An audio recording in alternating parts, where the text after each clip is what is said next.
지능 지수에는 세 가지가 있죠. EQ, IQ, JQ. JQ는 잔머리 수준입니다. 이게 잔머리가 참 높은 사람들도 참 많잖아요. 네. 그래서 이렇게 편법을 쓰고 남이 글을 베껴서 이렇게 뭐 포인트를 받는 그런 편법을 쓰는 학생들에게는 어떤 식으로 또 지도를 하시는지요?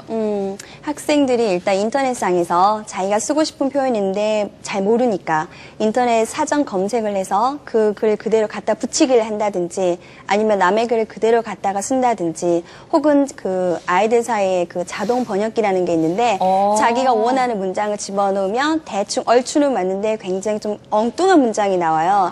네, 그 자동 번역기를 이용해서 갖다 쓴다든지 이런 이제 편법을 쓰는 경우가 있는데 어찌 생각해보면 영어에 관심도 없던 아이들이 그래도 영어 사전이라도 찾아보고 자동 번역기라도 한번 써본다는 게 좀 감동적일 수는 있어요. 그렇죠. 현실적으로는.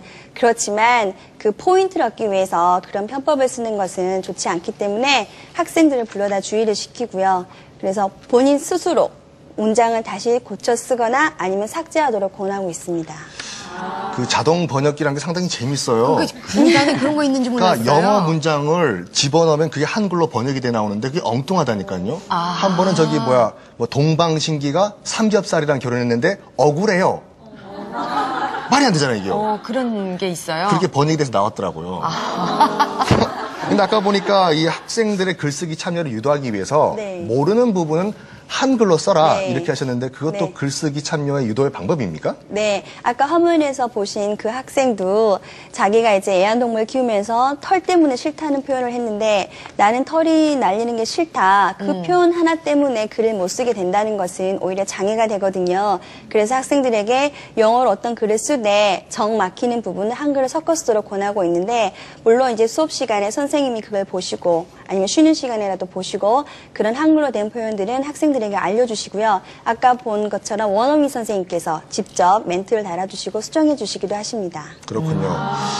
근데 그 이기령 교수님 방금 같이 영어 이제 장문에 있어가지고 모르는 부분은 이제 한글로 채워 써라 라는 것이 실질적인 영어 실력에 도움이 되나요? 최근에 이제 그 영어 교육의 가장 최근 이론이 이제 이 커뮤니케이티브 어프로치라는 것이 있습니다. 즉 의사소통 그 능력이라고 하는 것을 이제 증진시키는 방법인데요. 그 의사소통 능력은 그야말로 의미를 전달하는 것이 참으로 중요한 것이 이제 유체가 됩니다. 그래서 학생들이 서로의 어떤 정보의 간격이 있어서 내가 알고 있는 것을 저 친구가 모르고 저 친구가 알고 있는 걸 내가 모를 때 서로 의견이 왔다 갔다 해야 되거든요. 주거니 받거니. 그래서 인터랙션이라고 얘기를 하죠. 상호교섭. 이제 그렇게 됐을 때 서로 주고 받고 할 때 어떤 한 단어를 우리가 모른다고 해서 의미 전달, 즉 어떤 커뮤니케이션 자체를 부정하거나 하지 않는다면 이것은 커다란 더 나은 어떤 단계로 업그레이드하는 데 있어서 문제가 될 수 있기 때문에 그런 약간의 어떤 그 지역적인 어떤 문제는 우리가 그냥 넘어가는 것이 오히려 더 낫다라고 그렇게 여겨지고 있습니다. 네. 또 한 가지 궁금한 건 어떤 친구가 이제 댓글을 달았어요, 영어로요. 근데 이 문장이 맞는지 안 맞는지를 잘 모르겠다. 이런 것들을 좀 고쳐주고 다시 또 이렇게 좀 서로의 피드백이 있어야 좋지 않을까 싶은데 그런 경우는 어떻게 하고 있나요? 네, 일반 그 학생들이 올린 모든 글에 하나하나 피드백을 해주고 수정 작업을 해주면 얼마나 좋겠습니까마는 현실적으로는 굉장히 어려운 일이고요. 그래서 저희 학교에서는 각 반에서 영어에 흥미와 관심 있고 실력이 좋은 학생 한 명씩을 영어 홈페이지 도우미로 두고 있습니다. 그래서 그 학생들이 친구들이 쓴 글에 대해서 댓글을 달아주고 혹시 좀 문법적으로 어색한 부분이 있으면 친구로서 수정을 해줄 수도 있고요. 또 교과 선생님들 같은 경우는 숙제를 홈페이지에 올리도록 하고 있는데 숙제 검사할 때는 좀 더 꼼꼼히 보시고 그리고 커렉션을 해주시는 편입니다. 하지만 너무나 작은 에러까지 잡아내면 학생들이 오히려 위축되고 부담감을 느낄 수 있기 때문에 의사소통에 큰 장애가 될 만한 큰 에러 같은 경우를 위주로 이제 잡아주시고요. 원어민 선생님이 이제 들어가셔서 자료 보면서 자기의 코멘트도 달아주고 하십니다. 그렇죠. 어떻게 보면 상처받죠. 제가 쓴 글 밑에 답글을 너 틀렸어. 근데 김인현 장학사님 지금 영어 홈페이지 프로그램을 잘 보니까 뭐 영자신문 뭐 이런 거 같이 잘 활용할 수 있는 방법이 많을 것 같은데 어떤 방법이 있을까요? 지금 학교에서 방금 우리 선생님께서 말씀하셨다시피 좋은 어떤 글감들을 계속 올리도록 하고 학생들이 무엇보다도 홈페이지가 그 하나의 그 대상이나 매개가 아니라 그 자체가 하나의 공간이 되어가지고 학생들이 재미있는 글도 올리고 UCC 동영상도 올리고요. 근데 앞으로 이게 좀 더 발전이 된다면 이제 외국 학교하고 이 교류가 시작이 돼서 그 학생들과 직접 이메일이라든가 또 홈페이지 상의 어떤 교류가 이루어지고 또 앞으로 기술이 좀 더 발전된다면은 화상 수업이라든가 이런 것도 실시간으로 진행될 수 있는 그런 식으로 해서 이 홈페이지가 앞으로 계속적으로 진화되지 않을까 하는 전망을 해봅니다. 네.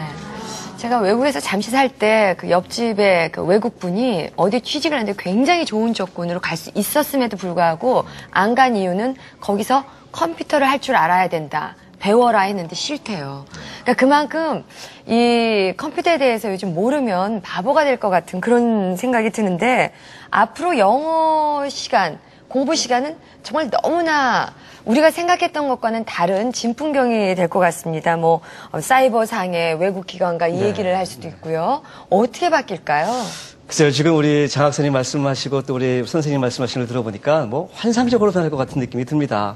지금은 이제 초기 단계이지만 이 학생들이 그런 사이버 공간을 통해서 이웃 국가의 학생들이랑 소통을 하고 또 원어민 국가의 학생들이랑 소통을 할 수 있다면 그들이 있는 그 어떤 지역과 학교를 넘어서서 그 세계와 소통할 수 있는 그런 어떤 꿈이 자라갈 수 있을 것 같습니다. 그러면 뭐 그 꿈은 이루어지는 거 아니겠습니까? 꿈은 이루어진다. 뭐 우리 2002년도 월드컵 때 그런 것을 보셨지만 이 학생들이 그러한 원대한 꿈을 가지고 나아갈 수 있는 하나의 소통으로 그 계기로 영어 교육이 하나 이렇게 좀 역할을 할 수 있지 않겠나 그런 생각이 듭니다. 그렇군요. 그 방금 오영실 아나운서가 외국에서 잠깐 사셨다고 하는데 3년 반이면 꽤 오래 사신 거죠. 자, 우리 어쨌다는 거예요. 예, 죄송합니다. 자, 우리 최지연 선생님. 네. 그 영어 홈페이지의 선구자로서 네. 그러니까 이 홈페이지에 관심 있는 다른 학교 선생님들께 네. 이렇게 홈페이지를 앞으로 만들어라. 네. 조언 한 말씀 부탁드리겠습니다. 네, 홈페이지를 계획을 일단 잘 하셔야 되고요. 우리 학교는 이런 스타일의 홈페이지를 구축해야겠다. 사전 아이디어 협의를 많이 하셔야 되고요. 일단 홈페이지를 오픈하게 되면 담임 선생님과 담당 선생님 하실 일이 굉장히 많기 때문에 그 업무도 사전에 역할 분담을 확실히 하셔야 되고요. 무엇보다도 학생들의 그 접속률을 끊임없이 유지하려면 뭐 저희처럼 포인트 제도라든지 상품이라든지 이런 제도적인 장치가 마련이 되어야 하고요. 학생들의 참여를 꾸준히 유도해낼 수 있도록 수업 시간에 영어 선생님들께서 적극적으로 홈페이지를 사용하셔야 될 것 같습니다. 네.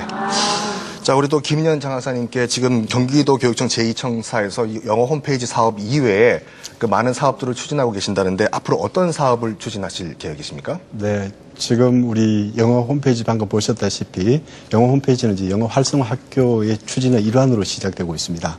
그래서 앞으로는 이 영어 홈페이지를 지속적으로 확산 보급하기 위해서 1교 1영어 처음 홈페이지 갖기 운동을 지속적으로 전개할 예정입니다. 다만 서버의 불안정성이라든가 또는 어떤 그 해킹의 위험으로부터 이걸 방지하기 위해서는 안정적인 어떤 서버 공급이 필요한데 이런 부분은 좀 예산이 많이 뒷받침돼야 될 부분이므로 그런 부분에 대해서 앞으로 학교 살리기 운동의 일환으로 좀 그런 프로젝트가 좀 있었으면 하는 바람이 있고요. 또 하나 이제 제가 중요하게 생각하는 중에 하나가 우리가 영어 교육에 많은 시간을 쏟아부었지만은 결국은 영어 교육이 아직도 좀 부족하다. 이런 것들이 대부분 일반적인 생각일 겁니다. 학교 현장에 있는 저로서도 그런 부분이 좀 아쉬운 부분이 많은데요. 이런 부분을 해소하기 위해서 지금 이제 연구 진행 중에 있는 것이 바로 영어 암송입니다. 다시 말해서 단어를 외우고 그다음에 뭐 문법을 배우고 독해를 하고 작문을 하는 이런 개별적인 방법보다도 전체 문장을 통째로 다 외워버리는 것이 그것을 일거에 해결하는 방법일지도 모릅니다. 그래서 우리나라의 영어의 달인들이 전하는 최고급 그 고수들이 전하는 비법 중에 하나가 바로 이걸 통째로 다 외워라 이런 겁니다. 문제는 그걸 다 알고 있습니다. 외우면 좋다는 건 알고 있는데 방법입니다. 어떻게 하면은 그것을 잘 외울 수 있을까? 그리고 그것을 잘 활용할 수 있을까? 그래서 그런 부분에 대해서 현재 연구가 진행 중에 있고요. 그다음에 그래서 내년도부터는 이 학교에서 영어 암송을 할 수 있는 이런 부분들을 좀 많이 확산을 할 계획입니다. 그래서 차제에 저는 EBS의 훌륭한 컨텐츠와 그다음에 학교 현장에 우리 선생님들의 어떤 그 역량 또 현장 감각 이런 걸 살려가지고 우리나라도 좀 체계적인 어떤 그 암송 컨텐츠를 한번 만들면 어떨까 하는 그런 것을 한번 제안을 좀 조심스럽게 한번 드려보기도 하고요.